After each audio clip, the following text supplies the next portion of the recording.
Shalom dari studio Gereja Masehat hari ke-7 Daerah Conference Minahasa dalam program Bertumbuh dalam Kasih-Nya. Kita akan mempelajari pelajaran sekolah Sabat, pelajaran yang sangat luar biasa, pelajaran yang ke-10 dengan topik spiritualisme terungkap. Sebelum kita mempelajari lebih dalam, mari kita berdoa. Bapa kekal yang ada di sorga, kami akan mempelajari firman-Mu lewat pelajaran sekolah Sabat.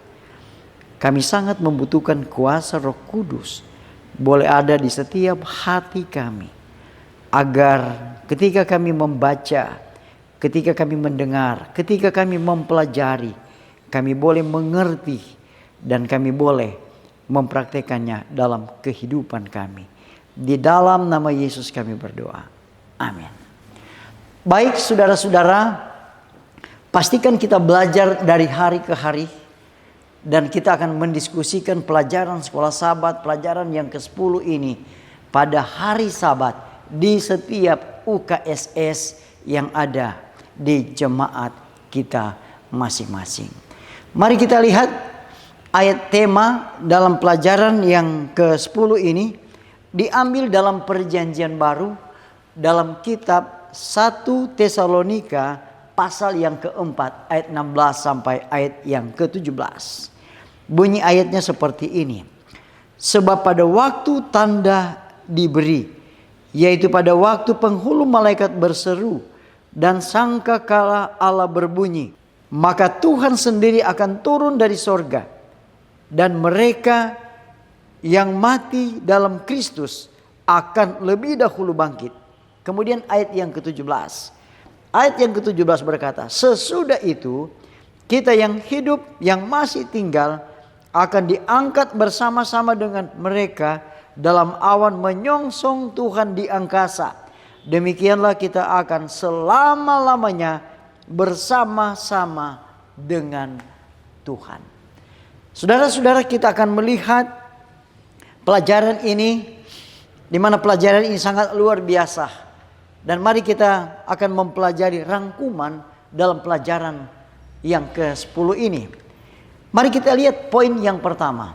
Poin yang pertama dalam pelajaran ini adalah spiritualisme adalah bagian dari rencana iblis untuk mempromosikan teori jahat bahwa manusia adalah Tuhan dan dapat hidup tanpa Tuhan. Jadi dalam poin yang pertama ini sangat luar biasa, di mana setan atau iblis merencanakan yang jahat, di mana manusia itu adalah Tuhan dan dapat hidup tanpa Tuhan. Kemudian poin yang kedua dalam pelajaran ini dikatakan bahwa untuk mempromosikan spiritualisme, iblis mengubah definisi kitab suci tentang kematian dan ajaran kitab suci tentang sifat dasar manusia. Nah, kalau kita lihat di rangkuman yang pertama ini, ada dua hal yang sangat menarik dalam poin yang pertama, di mana di sana dikatakan bahwa dengan demikian spiritualisme adalah alat iblis untuk menjaga umat manusia tetap berada di pihaknya dalam pertentangan besar. Kemudian yang kedua, dalam rangkuman poin yang pertama mengatakan bahwa mempertahankan segala bentuk spiritualisme berarti terjebak di sisi iblis. Kemudian kita melihat dalam rangkuman poin yang kedua, di sana ada dua hal juga yang dikatakan. Yang pertama adalah doktrin-doktrin palsu ini menjadi dasar dari ajaran palsu bahwa kita kekal dan tidak dapat dihancurkan atau tidak dapat mati, dan bahwa kita terus ada bahkan setelah kematian. Wow, luar biasa ya. Kemudian yang kedua, dalam rangkuman poin yang kedua, di penjelasan yang kedua ini dikatakan akibatnya tipuan ini membuka pintu bagi kepercayaan berbahaya bahwa setelah kita mati kita dapat terus berkomunikasi dengan orang lain dan bahkan dengan makhluk-makhluk malaikat. Wah, saudara-saudara, luar biasa ya pelajaran ini. Kemudian rangkuman yang ketiga, di sini dikatakan bahwa gerakan pencerahan Eropa memulai perjuangan panjang dan keras untuk memberantas semua bentuk spiritualisme abad pertengahan, termasuk komunikasi dengan orang mati. Kemudian kalau kita melihat di rangkuman poin yang ketiga ini, di sana ada beberapa hal yang perlu untuk kita garis bawahi. Yang pertama adalah pencerahan gagal dalam upaya ini.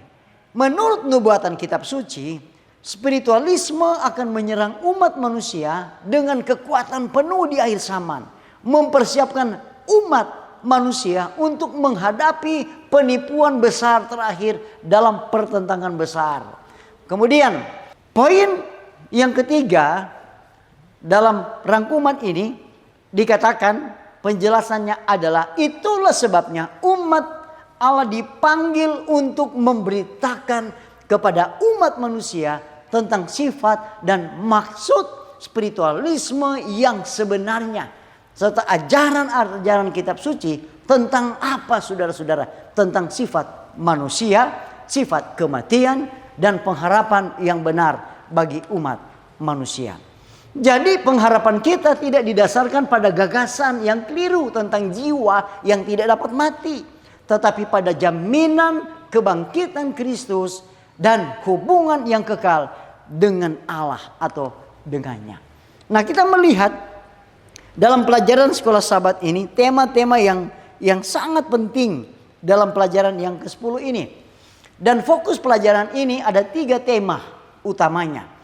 Yang pertama, esensi dan maksud sebenarnya dari spiritualisme dalam konteks pertentangan besar ini adalah untuk menipu umat manusia memasuki hubungan langsung dengan kekuatan iblis. Kemudian tema yang kedua adalah kitab suci mengajarkan bahwa manusia adalah makhluk yang menyatu dan terintegrasi, bahwa kematian pertama adalah tidur sementara dan bahwa kematian kedua adalah pemusnahan total yang juga merupakan penggambaran neraka dalam kitab suci. Kemudian tema yang ketiga dalam pelajaran ini adalah pengharapan sejati yang diberikan oleh firman Tuhan kepada kita adalah kebangkitan seluruh manusia dan hubungan yang kekal dengan Tuhan. Nah, saudara-saudara, sebagai penutup, kalau kita pelajari pelajaran ini, ada satu kutipan Nyonya White dikatakan bahwa di mana ini diambil dalam kepercayaan gereja Masihat Rega 7 halaman 141 mengatakan, kita juga dipanggil untuk mengikuti teladan Yesus oleh melayani dengan penuh belas kasih kepada kebutuhan fisik, mental, sosial, emosi, dan rohani dari umat manusia. Sementara kita merelakan diri kita dalam kasih pelayanan kepada orang-orang yang ada di sekitar kita dan bersaksi tentang keselamatan yang daripadanya atau dari Allah, maka kehadirannya yang tetap bersama kita melalui Roh Kudus akan mengubah setiap saat dan setiap tugas menjadi suatu pengalaman rohani bagi saya dan bagi saudara-saudara. Saudara-saudaraku yang kekasih, pelajaran yang ke-10 ini kita akan lebih dalam mempelajari di setiap UKSS yang ada di setiap jemaat, dan kita akan mendiskusikannya pada hari Sabat. Kita akan tutup rangkuman pelajaran sekolah Sabat pelajaran yang ke-10 ini. Mari kita tunduk kepala, kita berdoa. Tuhan Bapa kekal yang ada di sorga, kami bersyukur dan berterima kasih ketika waktu yang indah ini kami telah mempelajari firman-Mu lewat pelajaran sekolah Sabat. Biarlah Roh Kudus akan memeteraikannya dalam hati kami, menguatkan iman kami, memperbaharui hidup kami, dan teristimewa memperteguh iman kami kepada Tuhan. Oleh karena hanya Allah saja yang mampu menolong, menjaga, memberikan sukacita, kebaikan, teristimewa, menjaminkan keselamatan ketika Tuhan datang pada kali yang kedua. Terima kasih Tuhan, inilah doa kami. Ampuni kami, di dalam nama Yesus kami berdoa. Amin.